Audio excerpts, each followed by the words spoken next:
morning, students. We'll have one more session today, that is mechanism of normal labor. This is a little bit difficult for you to understand, but you try to remember the anatomy and of the female pelvis and fetal skull, how I have explained you in the classroom. If you just recall, it will be more easy for you.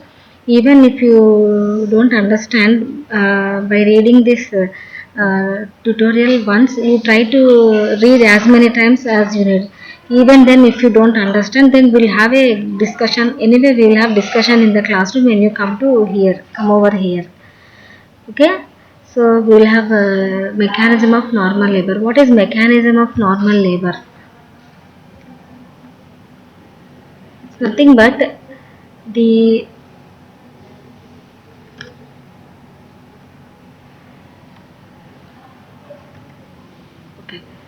mechanism of normal labor.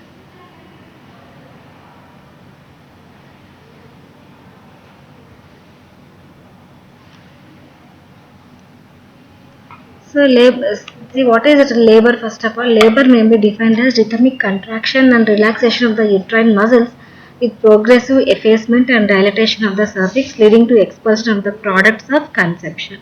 That is nothing but fetus and placenta. That is called labor. Then what is the mechanism of labor? Series of passive adaptive movements of the fetal head and shoulders smallest diameter to pass through the birth canal. It is called mechanism of labor. The mechanism of labor are the positional movements that the fetus undergoes to accommodate itself to the maternal pelvis. Then what is if you want to understand the mechanism of normal labor, you need to know certain terms like lie. What is lie? The relation of the long axis of the fetus to that of the long axis of the mother, we call it as lie. It may be longitudinal lie or transverse lie. Then what is attitude? It is nothing but the posture of the fetus. See how the fetus will be there inside the womb of the mother. Head will be flexed over the chest, arms and hands will be flexed over the chest, thighs and legs will be flexed over the abdomen. This is called attitude. The relationship of the fetal posture of the fetal parts. It is called attitude. Then what is presentation? The presenting part is the portion of the body of the fetus that is there in the lower pole of the uterus. We call it as presentation. Like if the head is present in the lower pole of the uterus, we call it as cephalic presentation, or if the breech is there, breech presentation, like that. Then what is position? Position is the relation of an arbitrary chosen point of the fetal presenting part to the right or left side of the maternal birth canal. Like is it left? Suppose if we say if you want to know the position, first you need to know about the denominator. What is denominator? It is the bony landmark on the presenting part used to denote the position. Suppose if in cephalic presentation, or if the fetal head is there in the lower pole of the uterus, we call it as cephalic presentation. See, in the cephalic presentation, the bony landmark is the head is flexed onto the chest of the baby, then the bony landmark will become the occiput. So in relation to the occiput, to the relationship of the occiput and the female maternal pelvis, we call it as position, like left occipito anterior. See, the occiput is present towards the anterior of the maternal pelvis and left side of the maternal pelvis. Or we can write ROA or ROP or LOP, or if it is lateral or transverse line, LOL, like that. You can call different positions depending on the denominator. These are the basic terminology you need to understand if you want to know what is the mechanism of normal labor. So, what are the cardinal movements in labor? How this delivery of the fetus takes place? What are the important movements of labor? That is, movements of the fetus that is happening in the fetus for its delivery or for its birth. First is the engagement, descent, flexion, internal rotation of the head, crowning of the head, extension of the head, restitution of the head, external rotation of the head followed by internal rotation of shoulders, and lateral flexion of the body and shoulder through the birth canal. These are the 9 important movements, cardinal movements that takes place in the fetus. First we will see one by one. What is engagement? Engagement takes place when the biparietal diameter of the fetal head has passed through the pelvic inlet. See, engagement is nothing but when the fetal diameter or fetal head enters into the pelvic inlet. We say the head is engaged. In primigravida, usually it occurs 12 hours before delivery, before occurrence of delivery, or in multigravida it will occur within 6 hours or just before labor also it can happen in multigravida.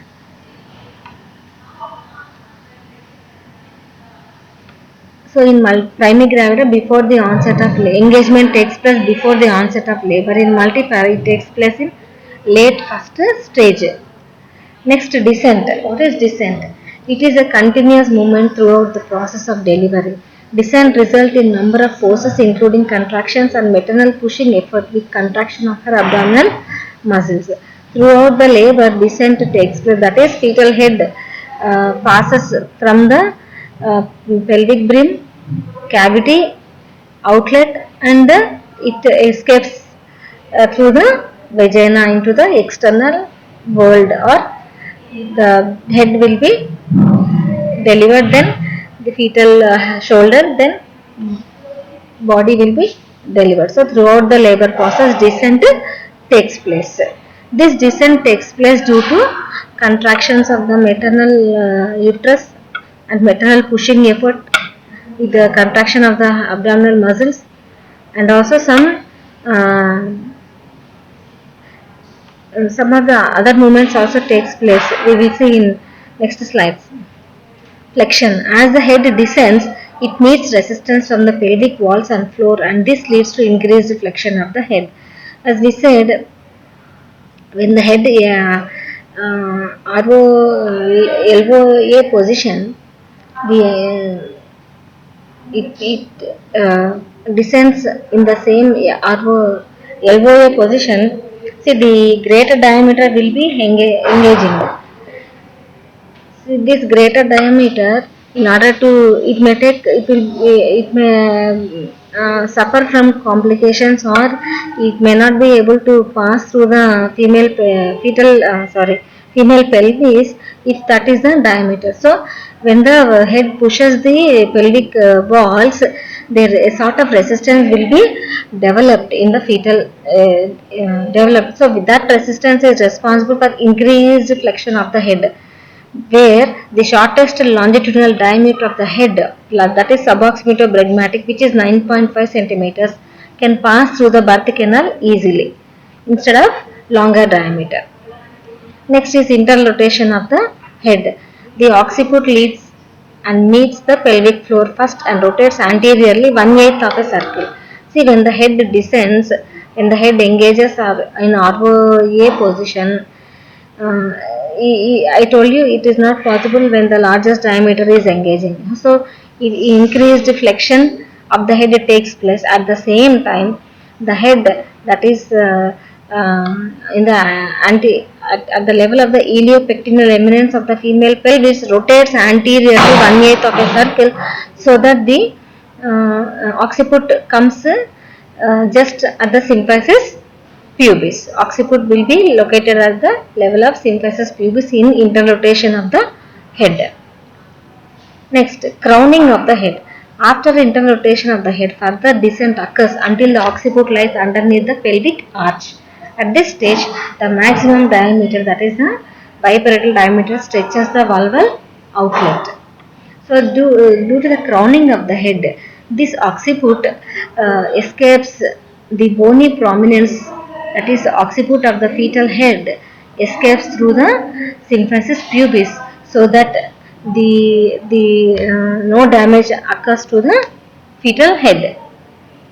Next, extension of the head. Once crowning has occurred, the fetal head is pivot under the symphysis pubis, and the sinciput, face and chin sweep over the perineum. Once the occiput has escaped from the female pelvis, then extension of the head takes place so that the bro or fetal head will be delivered. That is, inciput, face and chin will be sweeping through the perineum. And next, restitution. With restitution, the occiput moves 1/8 of a circle towards the side from which it started. See, in order to escape the fetal presenting part, that is occiput, it rotates 1/8 of a circle when the head is inside the female pelvis or inside the introitus. Once the head is delivered, the occiput is delivered and face is also delivered, the restitution takes place. So you can note that there is a neck twist in the fetal pelvis, in the fetal neck, in order to reduce that, in order to remove that twist. Restitution takes place so that the fetal head moves 1/8 of a circle towards the side from which it has already started. Then interrotation of the shoulder. The anterior shoulder reaches the pelvic floor when the fetal head rotates 1/8 of a circle. In the previous slide we have seen. So due to that rotation, internal rotation of the shoulder takes place. It reaches the pelvic floor and rotates anteriorly 1/8 of a circle. The shoulder come to lie in the anterior posterior diameter of the pelvic inlet. Next, external rotation of head. The head rotates 1/8 of a circle towards the symphysis pubis from the oblique diameter, and so that the posterior shoulder also will be delivered. Next, lateral flexion of the body and head takes place so that the body is borne by lateral flexion following the curve of Kahn's. So here is a video for you. I could give you a better, it's a lecture class given.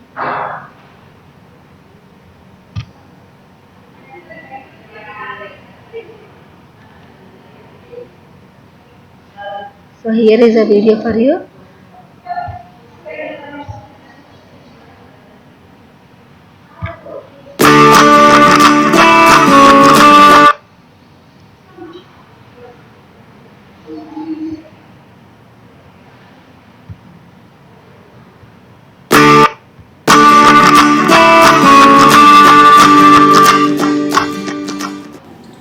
Hello everyone.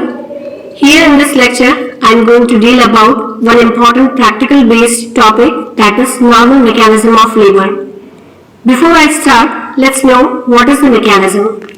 So mechanism is a series of movements that occur on the fetal head in the process of adaptation during its journey through the pelvis. So there are various changes occurs on the fetal head so that it can easily pass through this bony pelvis and come into the outer world. Before I start with the cardinal movement, just have a look on the condition under which the fetus lies. So there are the various parameters, and the first one is the lie, and the lie is the relationship between the long axis of the fetus with the long axis of the maternal spine. So here the long axis of the fetus is parallel to the long axis of maternal spine. So the lie is longitudinal. Next comes the presentation, and the presentation is the part of the fetal body which occupies the lower pole of the uterus, and here the lower part is the fetal head. So the presentation is cephalic. In cephalic presentation, there are the three presenting part which occupies the internus, and these are the vertex, the brow presenting part and the face. So the commonest presenting part is the vertex. Next comes the attitude, and the attitude is the relationship between the body part of the fetus, and here the joints are flexed together, so the attitude is complete flexion. Next parameter is denominator, or denominator is the bony fixed point on the presentation which come in relation with the maternal pelvis. So here in the vertex, the denominator is the occiput. And the last comes the position, and this denominator or the bonifix point come in relation with the 8th position on the maternal pelvis, and the commonest position is LOA, that is left occiput anterior, and the another one is ROA, that is right occiput anterior. So this denominators form the 8th position on the maternal pelvis, and the commonest one is LOA, on which I am going to deal about the normal mechanism of labor. There are the basic principle through which the basic cardinal movements takes place, and the first one is descent. And the descent is a continuous process, and it starts with the first stage of labor and it ends with the delivery of the baby. So the descent is a continuous phenomena which takes place throughout the labor, and the second principle is whichever part lead or meet the pelvic floor will resist and rotate until it comes behind the symphysis pubis, and this resistance is offered by the pelvic floor muscles. So this resistance helps in the rotation of fetal head. So these are the basic two principles which takes place throughout the cardinal movements. Okay, let's start with the cardinal movements, and these are the 9.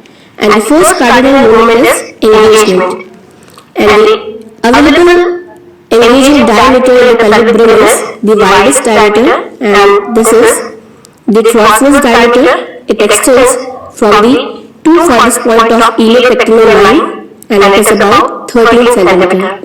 And this transverse diameter is parallel with the sagittal suture, and this is termed as synclitism.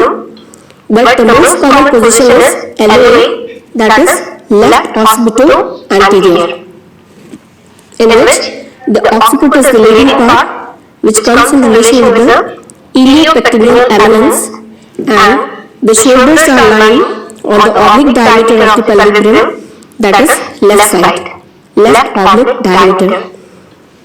And the engaging diameter of the anterior posterior diameter of the head is suboccipital frontal, which is about 10 cm. In primary gravid mothers, the engagement takes place 1 to 2 weeks prior to the labor, but in multigravid, it takes place at the onset of labor, or you can say with the rupture of membrane. Then the second step is the descent, and the descent is the continuous phenomena which takes place throughout the labor, and this descent occurs because there is strong uterine contraction with the retraction of uterine muscle fibers, and additionally there is a bearing down of force by the mothers. So with all these things, there is a descent of fetal body part. The third cardinal movement is flexion.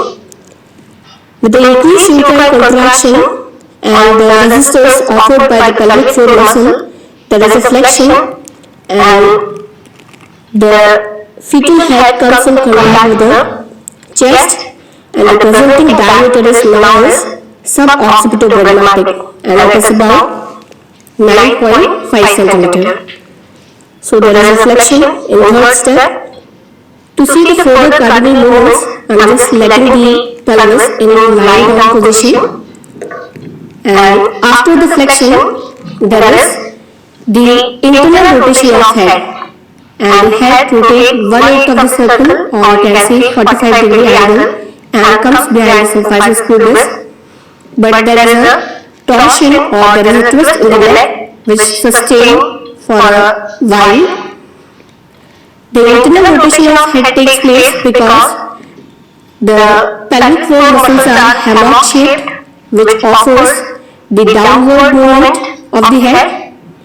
And after the internal rotation of head, there is the crowning, in which the widest diameter in the transverse, the biparietal diameter, that is about 9.5 cm, stretches the vulval outlet, and as the contraction passes forward, the head doesn't recede back into the uterine cavity. So this is the crowning. Next comes the extension of head, in which the vertex, then comes the brow and the face, and later on the chin are borne by the movement of extension, and after extension there is a restitution, in which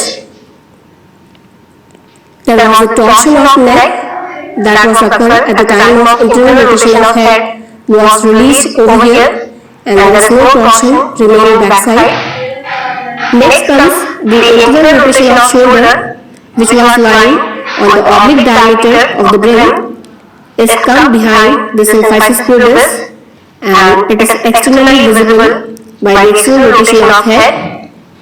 And the last cardinal movement is lateral flexion, in which the anterior shoulder sweep the subpubic arc and the posterior shoulder escape the perineum, and the rest of the body is borne by the movement of lateral flexion.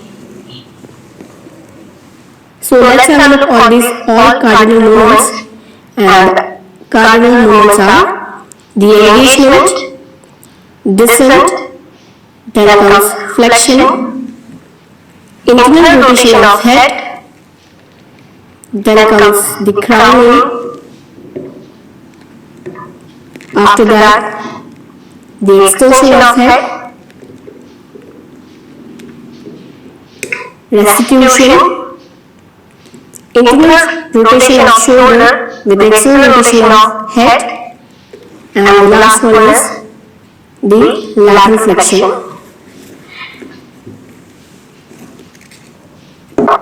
So in this video we have seen the practical based topic, that is normal mechanism of labor, and for more practical based video as well as 3D animated video you can subscribe or like our channel as well as